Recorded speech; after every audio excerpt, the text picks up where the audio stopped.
السلام علیکم friends, welcome to کتاب نگری یوٹیوب چینل کتابوں کی نگری میں خوش آمدید۔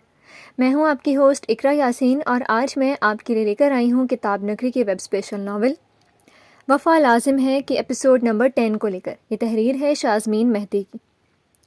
اس ایپیسوڈ کو سٹارٹ کرنے سے پہلے اگر آپ نے ابھی تک نہیں کیا چینل کو سبسکرائب تو جلدی سے کر لیجیے سبسکرائب، ویڈیو کو کر لیجیے لائک اور کلک کر لیجیے بیل آئیکن کو۔ اب سٹارٹ کرتے ہیں آج کی ایپیسوڈ۔ ماضی جہاں آرا بیگم اور صدیق صاحب کی ایک اکلوتی اولاد تھی۔ سعدیہ صدیق صاحب کی گاؤں میں بہت زیادہ عزت تھی، لوگ ان کی بہت زیادہ رسپیکٹ کرتے۔ وہ اپنے گاؤں کے سرپنچ تھے۔ ماشاءاللہ سے زندگی خوشحال گزر رہی تھی، زمینوں سے اچھی خاصی آمدنی ہوتی اور کچھ مین بازار میں ان کی 5 دکانیں تھیں۔ ان کے کرائے سے ان کا گھر بہت خوشحال تھا، زندگی میں کوئی کمی نہیں تھی، اور ان کی اکلوتی لاڈلی سعدیہ نے ان کی زندگی میں آ کر ہر سو بہار ہی بہار کر دی تھی۔ صدیق صاحب 2 ہی بھائی تھے، مجید صاحب اور صدیق صاحب۔ مجید صاحب صدیق سے 3 سال عمر میں چھوٹے تھے، اور ان کی 3 اولادیں تھیں، امتیاز، نواز، سارا امتیاز۔ سارا امتیاز کی انہوں نے 2 سال پہلے شادی کی تھی، اور ان کا 3 سے 4 ماہ کا بیٹا تھا، جبکہ سارا کی بھی انہوں نے کچھ ماہ پہلے شادی کی تھی، اور ماشاءاللہ سے وہ امید سے تھی، جبکہ ان کا منجلا بیٹا نواز ابھی تک کنوارا تھا۔ اور صدیق صاحب اور مجید صاحب کی یہ دلی خواہش تھی کہ سعدیہ ان کے گھر بھی بہو بنے، لیکن یہ خواہش صرف مجید صاحب کی اپنی ہی تھی، ان کی بیوی سغرا کی نہیں۔ سغرا کو شروع سے ہی اپنی بہن کی بیٹی پسند تھی، مگر ابھی یہ بات انہوں نے اپنے شوہر سے نہ کی۔ اس کے پیچھے ایک بڑی وجہ یہ تھی کہ جن دنوں امتیاز کی شادی ہوئی ان دنوں مجید صاحب نے اپنی بیوی کے سامنے یہ شرط رکھی تھی کہ ایک بھتیجی وہ اپنے خاندان سے لے کر آئیں گی، جبکہ ایک بھتیجی وہ اپنی لے کر آئیں گے۔ اور تب انہوں نے یہ بات مان لی، مگر ان کے دل میں چوٹ تھا، انہوں نے کبھی یہ بات خود نہ کی، اور انہیں بھی ہمیشہ کرنے سے روکا کہ ابھی سعدیہ پڑھ رہی ہے، ایک بار وہ اپنی پڑھائی مکمل کر لے، اس کے بعد ہم یہ بات سب سے کریں گے۔ مجید صاحب کو بھی یہ بات اچھی لگی۔ وہ نہیں جانتے تھے کہ ان کی بیوی کے دل میں کیا چور ہے جس وجہ سے وہ یہ بات کرنی نہیں دے رہی تھی۔ امتیاز کی شادی زہرا بیگم نے اپنے بھائی کے گھر کی تھی، جبکہ سارا کی شادی انہوں نے اپنی بڑی بہن کے گھر کی، اور اب نواز کی شادی وہ اپنی چھوٹی بہن کے گھر کرنا چاہتی تھی۔ لیکن مجید صاحب ان کی دلی خواہش تمنا سے انجان تھے کہ وہ دل ہی دل میں کیا کھچڑی پکا رہی ہیں۔ دوسری طرف اپنے ماں باپ کی خواہش سے انجان سعدیہ یونیورسٹی میں پڑھ رہی تھی۔ اسے اپنے کلاس فیلو رضا گردیزی سے محبت ہو گئی۔ رضا گردیزی ایک بہت بڑے گھر کا چشم و چراغ تھا، مگر پھر بھی وہ دونوں ایک دوسرے سے محبت کر بیٹھے۔ لیکن سعدیہ نے اپنی محبت میں کبھی کوئی غلط راہ اختیار نہیں کی تھی، اور نہ ہی رضا نے اس سے کبھی کوئی ایسی فرمائش کی۔ ان دونوں کی محبت ایک دوسرے کے لیے خالص اور صاف تھی۔ سعدیہ کو 1 ہفتے کی یونیورسٹی کی طرف سے چھٹیاں ملی ہوئی تھیں، اور اسی 1 ہفتے میں اچانک رضا کے گھر والے گاؤں میں سعدیہ کا ہاتھ مانگنے آ گئے۔ یہ بات سعدیہ کے لیے بہت شوق بھری تھی، حالانکہ وہ بھی ایک دم سے رضا کی فیملی کو اپنے گھر میں دیکھ کر حیران رہ گئی، کیونکہ ان کے درمیان ابھی کوئی ایسی بات نہیں ہوئی تھی کہ وہ اس کے گھر سے اچانک رشتہ لے کر آ جاتا۔ ابھی 2 دن پہلے ہی تو ان کی فون پر بات ہوئی تھی، جہاں رضا نے اس سے ایسی کوئی بات نہیں کی تھی کہ وہ رشتہ بھیجنے والا ہے۔ جہاں آرا بیگم بہت خوش تھی، کیونکہ انہیں رضا کے گھر والے بہت پسند آئے تھے۔ اگر ان کی بیٹی وہاں پڑ جاتی تو یقیناً راج کرے گی، اور یہ تو یقیناً ہر ماں کی خواہش ہوتی ہے کہ اس کی بیٹی جس گھر میں بھی جائے وہ اچھا کھاتا پیتا گھرانہ ہو، تاکہ ان کی بیٹی وہاں جا کر راج کرے۔ ان کی سوچ بھی ہر ماں کی طرح ہی تھی، جبکہ صدیق صاحب کچھ خاموش ہو گئے تھے ان لوگوں کی آمد سے۔ انہوں نے کچھ نہ کہا، البتہ جہاں بیگم اپنے شوہر کے خاموش چہرے کو دیکھ کر بات کی گہرائی میں چلی گئی تھی۔ وہ سمجھ گئی تھی کہ صدیق صاحب کو ان لوگوں کا آنا کچھ خاص پسند نہیں آیا، مگر وہ خاموش رہی، اور انہیں کہا کہ انہیں کچھ وقت چاہیے سوچنے کے لیے، جبکہ رضا کی والدہ چاہتے ہوئے انہیں یہ بات کہہ کر گئی تھی کہ ان کے بچوں کی خوشی میں ہی ماں باپ کی خوشی ہونی چاہیے۔ جب بچے راضی ہیں تو ماں باپ کو انکار نہیں کرنا چاہیے۔ ان کی باتوں سے جہاں بیگم کو سمجھ آ گئی تھی کہ اس رشتے میں سعدیہ کی مرضی شامل ہے، اور انہوں نے ان کے جانے کے بعد سعدیہ کو جا کر پوچھا تو وہ چہرہ جھکا گئی، مطلب اس کی طرف سے ہاں تھی۔ اور پھر انہوں نے رات کو صدیق صاحب سے بات کی، جب ان کی بیٹی کی اس میں خوشی ہے تو انہیں زیادہ سوچنا نہیں چاہیے۔ لڑکا بھی ماشاءاللہ اچھا خاصا خوبصورت اور ایجوکیٹڈ اور کھاتا پیتا گھرانہ تھا۔ اور پھر صدیق صاحب نے انہیں بتایا کہ ان کی دلی خواہش ہے کہ سعدیہ نواز کی بیوی بنے، اور مجید کی بھی یہی خواہش ہے۔ دیکھیں صدیق صاحب، میں آپ کی بات سے مکمل طور پر اتفاق رکھتی ہوں، یہ میرے لیے بھی خوشی کا باعث بنتا ہے، مگر جب بچے ہی راضی نہیں تو پھر ہم ان کے ساتھ زبردستی تو نہیں کر سکتے۔ اور سب سے اہم بات، مجھے نہیں لگتا کہ سغرا کو یہ بات پسند آئے گی، وجہ وہ اپنی چھوٹی بہن کی بیٹی کو اپنی بہو بنانا چاہتی ہے، اور یہ بات وہ کئی بار باتوں باتوں میں میرے سامنے ظاہر کر چکی ہے۔ لیکن آگے آپ سمجھدار ہیں، جو آپ کا فیصلہ ہوگا وہ مجھے منظور ہے، اور میں کوشش کروں گی کہ سعدیہ بھی ایک سعادت مند بیٹی کی طرح آپ کا فیصلہ مانے۔ انہوں نے ایک سلجھی ہوئی سمجھدار بیوی کی طرح اپنے شوہر کو بات بھی سمجھا دی اور ان کے فیصلے کو مان بھی لیا، اور یہی تو ان کی خاصیت تھی کہ وہ ہر طرح کے حالات اور واقعات کو سنبھالتے ہوئے سمجھا لیتی تھی۔ صدیق صاحب کو بیوی اور بیٹی کا فیصلہ تو سمجھ آ گیا تھا، مگر وہ اپنا فیصلہ سنانے سے پہلے ایک دفعہ مجید صاحب سے بات کرنا چاہتے تھے۔ لڑکا تو انہیں بھی بہت پسند آیا تھا، مگر اس رشتے کے درمیان میں ان کا اپنا چھوٹا بھائی تھا۔ اور پھر انہوں نے مجید صاحب کو باہر ڈیرے پر بلایا۔ انہوں نے اس لیے انہیں وہاں پر بلایا تھا کہ دونوں اکیلے اچھے سے آرام سے وہاں پر بات کر سکیں۔ نہ تو وہ اپنی بیوی کے سامنے یہ بات کرنا چاہتے تھے اور نہ ہی سغرا بیگم کے سامنے۔ وہ جانتے تھے کہ اس سے دونوں بھائیوں میں کسی ایک کو شرمندگی کا سامنا نہ کرنا پڑے۔ یہ ان دونوں کی خواہش تھی، ان کی بیویوں کی نہیں۔ اپنی بیوی کو وہ جانتے تھے کہ اگر یہ رشتہ کریں گے تو وہ یقیناً درمیان میں نہیں آئیں گی، مگر اپنی بھابھی سغرا کے مزاج سے وہ اچھی طرح واقف تھے۔ اس لیے انہوں نے مجید صاحب کو باہر بلایا اور پھر کچھ دیر خاموش رہنے کے بعد بات شروع کی۔ دیکھو مجید، یہ میری اور تمہاری بچوں کے بچپن سے خواہش رہی ہے کہ ہم دونوں بھائی مل جائیں، اور میں جانتا ہوں یہ میرے ساتھ ساتھ تمہاری بھی دلی خواہش رہی ہے، مگر کل اچانک شہر سے رشتہ آیا تھا۔ لوگ ماشاءاللہ بہت اچھے گھرانے سے تعلق رکھتے ہیں، کھاتے پیتے لوگ ہیں، اپنا بزنس ہے اور اکلوتا لڑکا ہے۔ مجھے بھی اور تمہاری بھابھی کو بھی پسند آیا، مگر میں چاہتا ہوں کہ اگر ہم دونوں مل جائیں تو اس سے آگے مجھے اور کچھ نہیں چاہیے۔ تم جا کر گھر میں بات کرنا چاہتے ہو تو کر لو اور پھر اپنا فیصلہ مجھے بتا دینا۔ تاکہ پھر میں ان لوگوں کو ہاں یا نہ میں جواب دے سکوں۔ صدیق صاحب بہت دھیمے اور آہستہ لہجے میں بات کر رہے تھے۔ مجید صاحب ان کی بات سر جھکائے سنتے رہے اور پھر گہرے وقفے کے بعد انہوں نے گہرا سانس لیا۔ یہ خواہش میری آپ کی تھی۔ میں نے ہمیشہ سعدیہ کو اپنی بیٹی مانا ہے، مگر وہ کہتے ہوئے رکے۔ ان کی آنکھوں میں ہلکی سی نمی تھی۔ ان کے چہرے کی سنجیدگی اور نمی کو دیکھتے ہوئے صدیق صاحب ایک بردبار اور معاملہ فہم انسان تھے۔ وہ بات کی گہرائی میں پہنچ گئی، یعنی ان کے گھر والوں کو یہ رشتہ نہیں منظور تھا۔ بھائی صاحب، میں نے 2 دن پہلے گھر میں یہ بات شروع کی تھی کہ میں سعدیہ کو گھر کی بہو بنانا چاہتا ہوں، مگر سغرا، وہ کہتے ہوئے رکے اور ایک چہرہ جھکا کے صدیق صاحب نے کچھ دیر سوچا اور پھر گہرا سانس فضا کے سپرد کرتے بولے، تمہیں شرمندہ ہونے کی ضرورت نہیں، ہم دونوں بھائی ہیں اور ہمیشہ رہیں گے۔ جو ہم دونوں کی خواہش تھے وہ پوری نہیں ہوئی، مگر دکھ کرنے کی ضرورت نہیں ہے۔ میری بیٹی سعدیہ ہمیشہ تمہاری بیٹی ہے اور رہے گی، اور تمہارا بیٹا نواز مجھے بیٹوں کی طرح عزیز ہے، مگر جب بیٹے کی ماں اور بیٹا دونوں راضی نہیں تو ہم کیا کر سکتے ہیں؟ اور جہاں پر بچوں کی خوشی نہ ہو وہ رشتے زیادہ دیر تک کامیاب اور پائیدار نہیں ہوتے۔ اس لیے اس بات کو یہیں ختم کرتے ہیں اور کوئی ایک نئی شروعات کرتے ہیں، اور میں جا کر شہر والوں کو ہاں کہہ دیتا ہوں۔ ان کی بات سنتے ہوئے مجید صاحب کی آنکھوں سے آنسو نکل آئے۔ یہ ہمارے ہاتھ میں نہیں، فیصلے تو وہ اوپر بیٹھا خدا کرتا ہے، ہم لوگ تو بس وہی کرتے ہیں جو قسمت میں لکھا ہوتا ہے۔ تم پریشان نہیں ہو اور نہ ہی ٹینشن لو، بلکہ سغرا کی بات مانو اور جلدی نواز کا رشتہ لے کر اس کی بہن کے گھر جاؤ۔ بچوں کی خوشی ماں باپ کو سب سے عزیز ہوتی ہے۔ بھائی صاحب، مجھے معاف کر دیں، اس میں معافی مانگنے والی کوئی بات نہیں میرے بھائی۔ چلو اٹھو، کافی دیر ہو گئی ہے ڈیرے پر بیٹھے ہوئے، اب گھر چلتے ہیں۔ اور پھر وہ دونوں بھائی آگے پیچھے گھر کے لیے نکل آئے، اور رات کو صدیق صاحب نے شہر فون کر کے رضا گردیزی کے والد ایاز صاحب کو رشتے کی ہاں کہہ دی تھی۔ اور پھر دیکھتے ہی دیکھتے سعدیہ سب کی دعاؤں میں رخصت ہو کر رضا گردیزی کے گھر چلی گئی، جبکہ پیچھے ماں باپ بیٹی کی یادوں کے سہارے ہی رہ گئے تھے۔ سعدیہ کی شادی بہت خوشگوار گزر رہی تھی، ماشاءاللہ سے وہ اپنے گھر میں بہت زیادہ خوش تھی، لیکن ایک دن اچانک سے صدیق صاحب کو دل کا دورہ پڑا اور وہ اپنے خالق کے حقیقی سے جا ملے۔ یہ سب اتنا اچانک تھا کہ کسی کو یقین ہی نہیں آ رہا تھا۔ سعدیہ کی رو رو کر حالت بری ہو گئی۔ جہاں آرا بیگم کے لیے بھی یہ صدمہ بہت بڑا تھا، مگر انہیں خود کو سنبھالنا تھا اپنی بیٹی کے لیے، اپنے گھر کے لیے۔ سعدیہ 1 ماہ تک ان کے پاس رہی، مگر آخر کب تک؟ ایک نہ ایک دن اسے اپنے گھر جانا ہی تھا، اور آج رضا اسے خود لینے آیا ہوا تھا۔ ویسے بھی اب تو 40واں بھی گزر گیا۔ آنٹی، میں آپ سے پھر کہہ رہا ہوں کہ آپ بھی ہمارے ساتھ چلیں۔ یہ بات کوئی 10ویں بار کہہ رہا تھا۔ میں اس گھر کو چھوڑ کر نہیں جا سکتی ہوں بیٹا۔ اس گھر میں میری بہت ساری یادیں جڑی ہیں۔ اس گھر میں بیاہ کر میں آئی تھی، اس گھر میں میری سعدیہ کی پیدائش ہوئی، اور وہ بچپن سے جوان ہوئی، اسی گھر سے اس کی رخصتی ہوئی۔ انہوں نے پھیکی مسکراہٹ کے ساتھ کہا، لیکن آنٹی، میں بھی تو آپ کا بیٹا ہوں نا، اور آپ پلیز میری بات مان جائیں۔ رضا، میں امی سے بہت بار کہہ چکی ہوں، وہ نہیں مانیں گی۔ میں جانتی ہوں اپنی ماں کو، سعدیہ نے آنسو صاف کرتے ہوئے کہا تھا، تو رضا نے ایک نظر ساس اور پھر بیوی کو دیکھا اور خاموش ہو گیا۔ اب وہ ان کے ساتھ زبردستی تو نہیں کر سکتا تھا، جب وہ نہیں اس کے گھر چھوڑنا چاہتی تھی تو پھر وہ ان کی مرضی کے آگے بے بس تھے۔ سعدیہ ماں سے مل کر انہیں بہت ساری ہدایات کرتی رضا کے سنگ چلی گئی۔ دن ایک کے پیچھے ایک گزر رہے تھے۔ سعدیہ اور رضا تقریباً 10 سے 15 دن بعد 1-2 دن یہاں رک جاتے۔ صدیق صاحب کو گئے ہوئے 4 ماہ ہو چکے تھے۔ رضا نے ٹھیک ایک بیٹے کی طرح سے ذمہ داری نبھائی تھی۔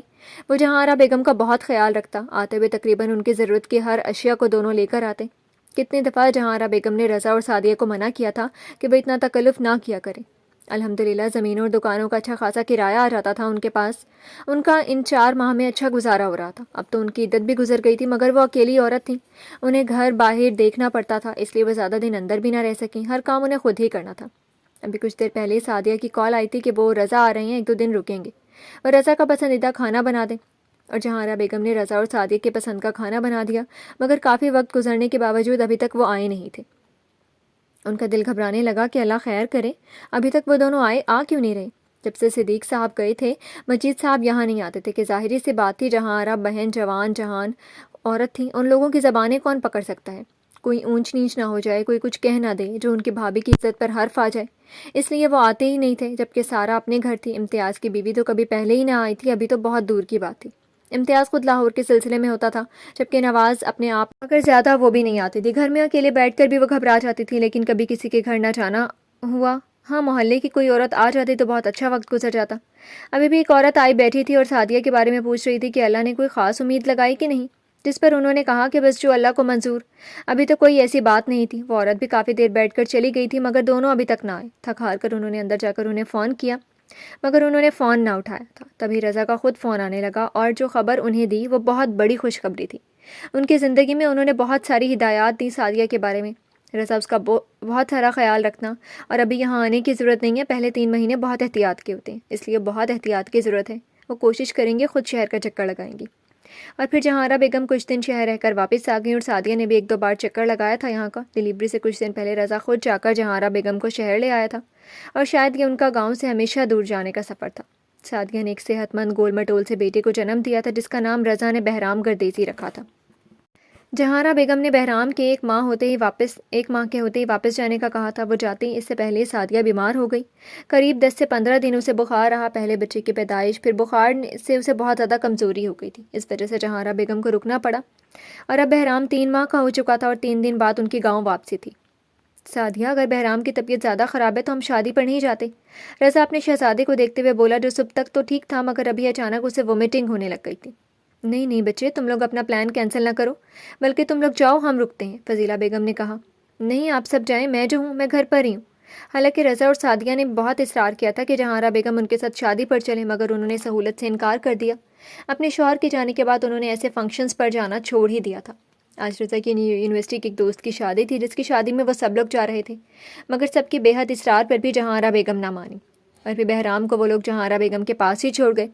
سعدیہ کا دل تو نہیں تھا جانے کا اپنے بیٹے کو چھوڑ کر، مگر شوہر کا دوست تھا، اس لیے جانا بھی ضروری تھا۔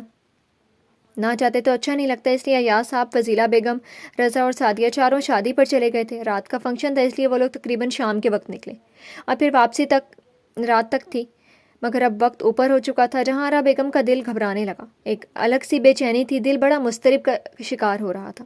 انہوں نے سعدیہ کا نمبر ملایا، جو کہ نہ ملا۔ اس کے بعد انہوں نے باری باری رضا اور فضیلہ بیگم کو فون کیا تھا، مگر ان کے نمبر پر کال جا رہی تھی، کوئی اٹھا نہیں رہا تھا۔ انہیں ٹینشن ہونے لگی۔ بہرام کی طبیعت اب قدرے بہتر تھی، وہ آرام سے پرسکون نیند کے مزے لے رہا تھا۔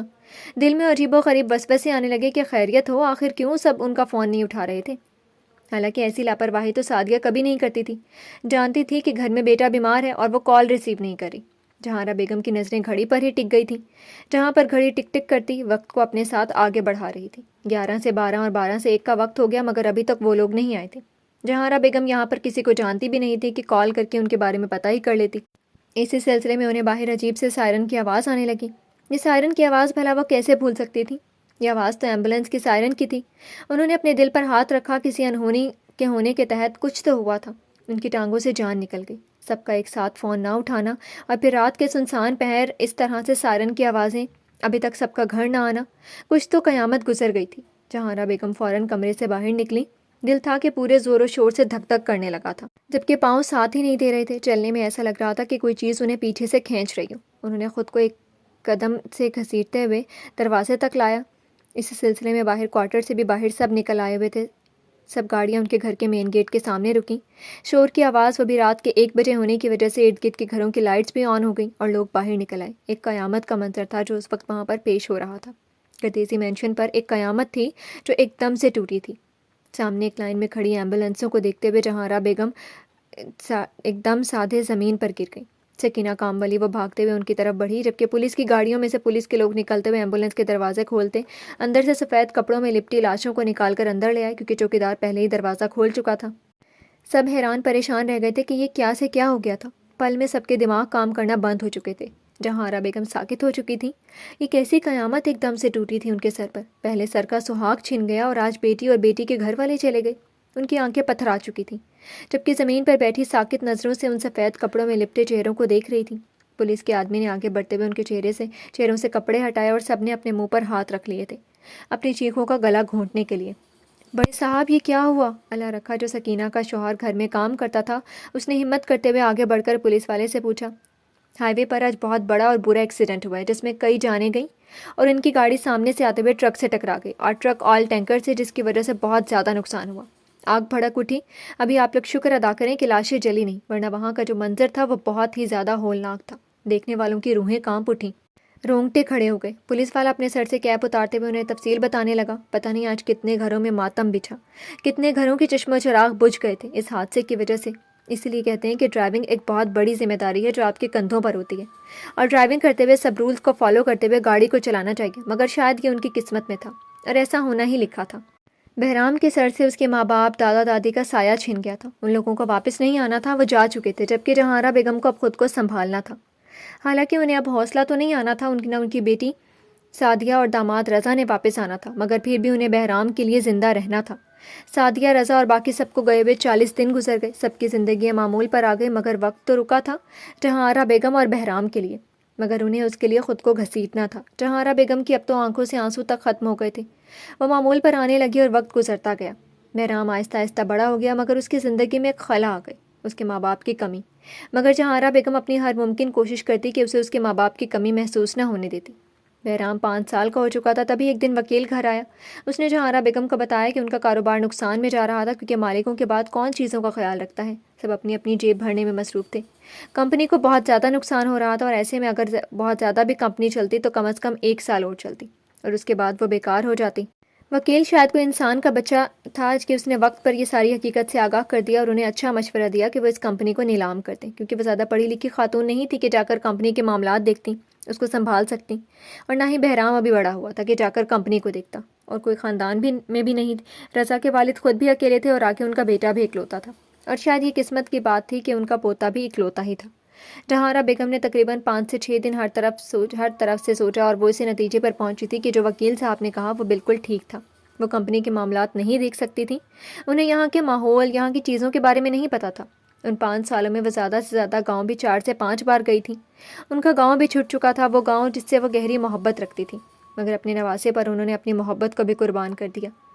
یا ہر بار سال کے سال وہ جاتی اور صدیق صاحب کا ختم کروا کے واپس آ جاتی۔ زمینوں اور دکانوں کی دیکھ بھال وہ لوگ کرتے جن کے پاس وہ تھیں۔ وہ لوگ انہیں ہر 7 ماہ بعد یا پھر 1 سال کے بعد زمینوں کا کرایہ بینک میں بھجوا دیتے۔ گھر بھی انہوں نے کرائے پر دے دیا تھا، کیونکہ وہ نہیں چاہتی تھی کہ ان کے گھر کے دروازے بند ہوں۔ حالانکہ وہ جانتی تھی کہ جو لوگ وہاں پر آئیں گے وہ گھر کا ویسے ہی بالکل خیال نہیں رکھیں گے جیسے انہوں نے اس گھر کو سینچ کر بنایا تھا، مگر یہ ضروری تھا، اس گھر کو وہ بند دیکھ نہیں سکتی تھی۔ انہیں اتنی تسلی بہت تھی کہ چلو ان کے بعد کوئی تو اس گھر میں روشنی کرتا تھا۔ ان کی یادیں، ان کی ساری زندگی وہاں پر گزری تھی، مگر بہرام کے لیے انہوں نے اس کو چھوڑ دیا۔ وہ نہیں چاہتی تھی کہ بہرام کو آسائشیں، سہولیات میسر نہ ہوں جو رضا اور رضا کے گھر والے دینا چاہتے تھے۔ وہ اسے گاؤں میں لے جا کر ان سے محروم کرتے، اور پھر وکیل صاحب کے توسط سے انہوں نے کمپنی کو نیلام کر دیا، اور جو کمپنی سے پیسہ آیا وہ سارے کا سارا انہوں نے بہرام کے نام پر بینک میں جمع کروا دیا تھا کہ جب وہ بڑا ہوگا تو اس سے جو کرنا چاہے وہ کرے گا، اور گھر کا خرچہ وہ گاؤں سے آنے والے پیسوں سے چلانے لگی جو انہیں اپنی دکانوں اور زمین سے آتا تھا۔ زندگی آہستہ آہستہ اپنے معمول پر چلنے لگی۔ دن بہت اچھے گزر رہے تھے۔ بہرام کی تربیت انہوں نے بہت اچھے سے کی، اپنی طرف سے کبھی کوئی کمی بیشی نہ رہنے دی کہ جس سے قیامت کے دن وہ بیٹی اور داماد کے سامنے شرمندہ ہوتی، اور بہرام نے بھی ہر مقام پر ان کی تربیت کو شرمندگی کا باعث نہ بننے دیا۔ گریجویشن کے بعد بہرام ہائر اسٹڈی کے لیے باہر جانا چاہتا تھا، اور پھر وہ اتنا ذہین اور پڑھائی کے معاملے میں سنجیدہ تھا کہ اس نے گولڈ میڈل حاصل کیا اور اسے ہائر اسٹڈی کے لیے اسکالرشپ مل گئی۔ جہارا بیگم بہرام کو خود سے دور تو نہیں کرنا چاہتی تھی، مگر اس کے سپنوں کے راستے میں رکاوٹ بھی بننا نہیں چاہتی تھی۔ وہ نہیں چاہتی تھیں کہ وہ ان کی وجہ سے اپنا خواب چھوڑ دے، اور پھر بہرام انگلینڈ چلا گیا۔ بڑی سی گاڑی کو محلے میں انٹر ہوتے دیکھ کر کافی سارے لوگ باہر کھڑے ہو کر دیکھنے لگے کہ گاڑی میں کون آیا ہے، اور جیسے ہی گاڑی کا دروازہ کھلا اور انفال نے نیچے قدم رکھا، سب کی آنکھیں حیرت سے کھل گئی تھیں۔ اتنی بڑی گاڑی اور گاڑی میں انفال تھی۔ لوگوں کی زبانوں پر مختلف باتیں تھیں، اور کچھ حسد اور کچھ انفال کی قسمت پر رشک کرتے انفال اور جمیل صاحب کو دیکھ رہے تھے جو گاڑی سے نکل کر گھر کے اندر چلے گئے تھے، اور ڈرائیور ان کے گھر کے اندر جانے کے بعد واپس چلا گیا۔ آپ ہی آ گئیں، محمد احمد نے انفال کو دیکھتے اونچی آواز میں کہا تھا۔ جی تو فرینڈز، کیسے لگے آپ کو آج کے ایپیسوڈ؟ کمنٹ سیکشن میں ضرور بتائیے گا۔ پھر حاضر ہوں گے ناول کی نیو ایپیسوڈ کے ساتھ، تب تک کے لیے اجازت دیجیے۔